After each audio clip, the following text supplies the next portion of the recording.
Assalamualaikum murid-murid. Oke, bagaimana kabar kalian hari ini? Alhamdulillah, luar biasa, Allahu Akbar. Semoga kita semua selalu diberi kesehatan dan selalu dalam lindungan Allah Subhanahu wa Ta'ala. Amin. Oke, sebelum kita mulai pelajaran hari ini, silahkan ketua kelasnya, Randy, pimpin doa terlebih dahulu. Bisa dimulai? Amin. Oke, terima kasih Randy. Semuanya boleh duduk kembali. Oke, hari ini kita akan belajar mengenai integral ya. Nah, sebelumnya apa itu integral? Siapa yang tahu gunanya untuk apa? Ani, tahu gunanya integral untuk apa?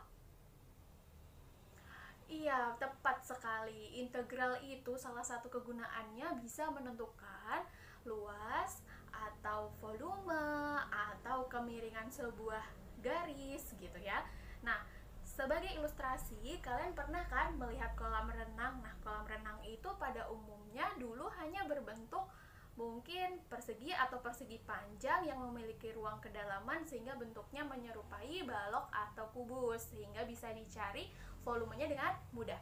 Akan tetapi sekarang kalian bisa perhatikan desain-desain kolam renang banyak mengalami peningkatan gitu ya. Jadi biasanya bentuknya bukan lagi bentuk kubus atau balok, melainkan bentuknya memiliki lengkungan-lengkungan. Nah, kalau seperti itu kan untuk menentukan volume dari kolam renang itu agak susah ya. Nah, sehingga diperlukan bantuan integral. Nah, nanti kita akan belajar nih bertahap tentang integral, mulai dari yang sederhana sampai yang bentuknya bisa kita gunakan untuk penerapan di kehidupan sehari-hari. Oke, untuk kesempatan hari ini kita hanya akan membahas untuk integral tak tentu. Nah, adapun tujuan pembelajaran hari ini bisa dilihat di sini. Oke, silahkan dibaca dulu untuk tujuan pembelajarannya. Nah, di sini ada 4 tujuan pembelajaran yang diharapkan nanti kalian semua setelah belajar hari ini bisa menerapkannya. Nah, sebelumnya minggu lalu kita kan sudah belajar mengenai turunan. Nah, sekarang turunan itu sebagai bekal kita untuk belajar lebih lanjut mengenai integral tak tentu. Nah, di sini ada simbol F kecil yang menandakan fungsi awal dan ada F aksen yang menandakan turunan dari F. Nah, sehingga F kecil ini kalau kita buat panah menuju ke F aksen, maka kita melakukan yang namanya turunan dan itu kita belajar di minggu lalu. Nah, untuk pertemuan hari ini panahnya kita ubah mulai dari arah F aksen ke F sehingga kita melakukan konsep integral atau kebalikan dari turunan. Nah, simbol yang nanti akan kita pakai, saya akan menggunakan simbol yang ada di bawah, yaitu simbol F besar yang merupakan hasil integral dari F kecil. Nah, untuk konsep sendiri di sini bisa kita perhatikan ilustrasi sedikit tentang materi di minggu lalu. Materi minggu lalu, kalau misalkan kita punya fx sama dengan x kuadrat, kalau kita turunkan dia menjadi f aksen x sama dengan 2x. Gitu ya. Kalau kita punya fx-nya ada x kuadrat ditambah 4, kalau kita turunkan menjadi 2x juga. Kemudian kalau kita punya x pangkat 5 dikurang 9, kalau kita turunkan menjadi 5x pangkat 4. Nah, berarti kalau arah penglihatan kita dimulai dari hasil f aksen menuju ke fx, itulah nanti yang kita sebut sebagai konsep integral. Nah, dari konsep turunan ini sehingga kita punya konsep integralnya ada 2 macam, yaitu ada integral tak tentu dan integral tentu. Yang membedakan apa? Untuk integral tentu, di sini dia punya batas sehingga kita evaluasi di batasnya, yaitu di sini batasnya dari A sampai B. Untuk integral yang tak tentu, di sini tidak memiliki batas, jadi cukup hasil integralnya ditambah dengan konstanta C.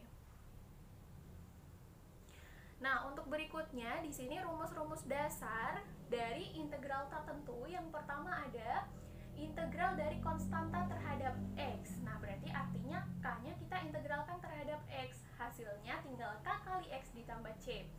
Nah, kemudian untuk integral yang kedua yaitu integral x pangkat n dx. Nah, artinya dinaikkan satu kali atau ditambah 1 sehingga menjadi X pangkat N ditambah 1 dibagi N tambah 1. Jangan lupa ditambah C. Nah, aturan ini berlaku untuk nilai N yang tidak boleh sama dengan minus 1.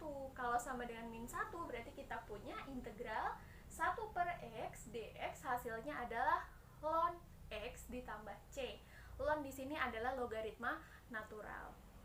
Nah, sebagai contoh untuk memperjelas, yang pertama ada integral 3 dx, berarti hasilnya sesuai aturan nomor 1 menjadi 3x ditambah C.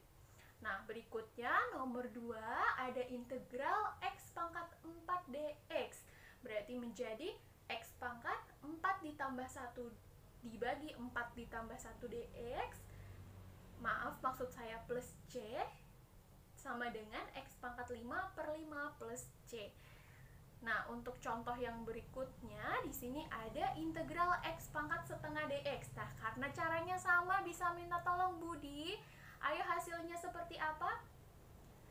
Baik, betul. Berarti integral x pangkat setengahnya ditambah 1 ya. Berarti menjadi x pangkat setengah tambah 1 dibagi setengah tambah 1. Jangan lupa plus C. Betul sekali Budi.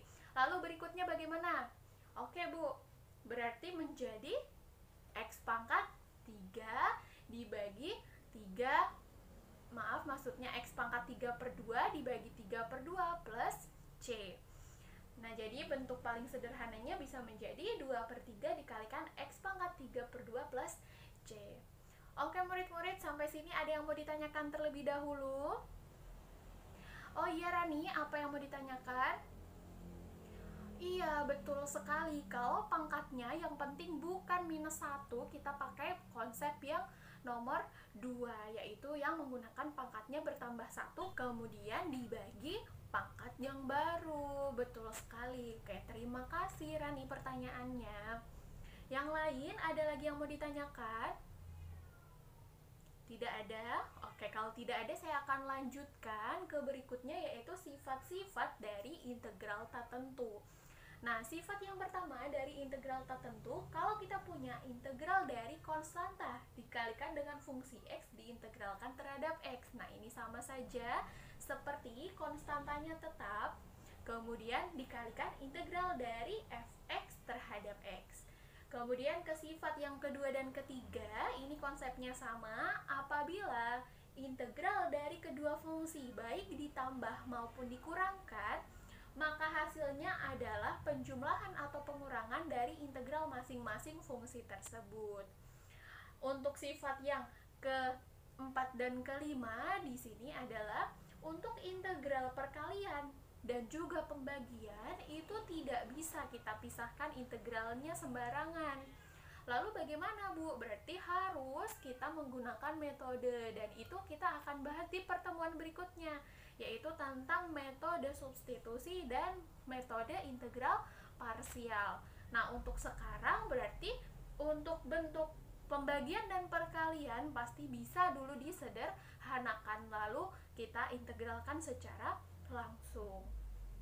Sebagai contoh ya, untuk memperjelas, contoh yang pertama ada 10x pangkat 4 dikurang 4x pangkat 3 ditambah 6x dikurang 7 dx. Kita integralkan terhadap x gitu ya.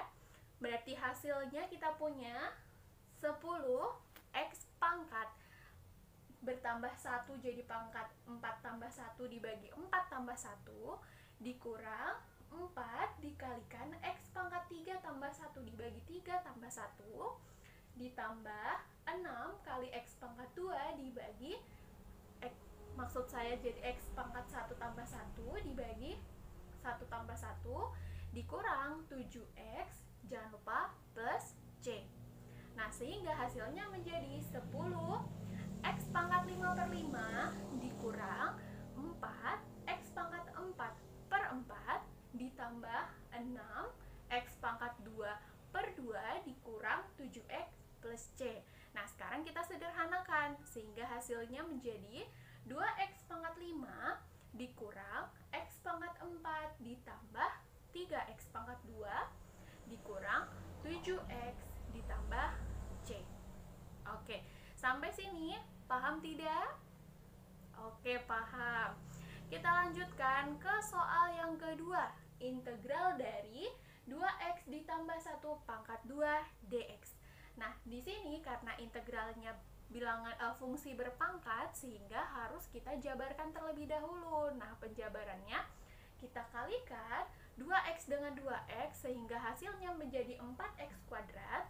Kemudian kita kalikan 2x dengan 1, lalu 1 dengan 2x sehingga kita jumlahkan menjadi 4x. Kemudian 1 dikalikan 1 hasilnya 1. Nah, setelah kita punya penjabaran dari 2x plus 1 kuadrat, sekarang kita integralkan.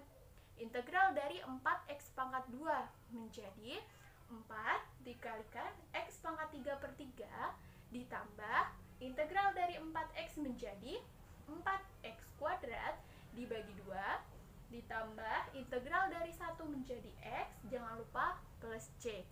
Nah, sekarang bisa kita sederhanakan menjadi 4 per 3 x pangkat 3 ditambah 2x pangkat 2 ditambah x ditambah c. Oke, sampai sini paham semuanya? Paham sekali ya. Sekarang pembahasan berikutnya tentang aplikasi integral tak tentu akan kita pelajari di pertemuan berikutnya. Nah, sekarang silahkan kalian pahami lebih lanjut lagi, kalian pelajari lagi. Semoga apa yang saya sampaikan hari ini bisa bermanfaat. Oke, sebelum kita akhiri pelajaran hari ini, kita berdoa dulu menurut agama dan kepercayaan masing-masing. Berdoa dipersilahkan. Berdoa diakhiri. Oke, terima kasih. Wassalamualaikum warahmatullahi wabarakatuh. Sampai jumpa.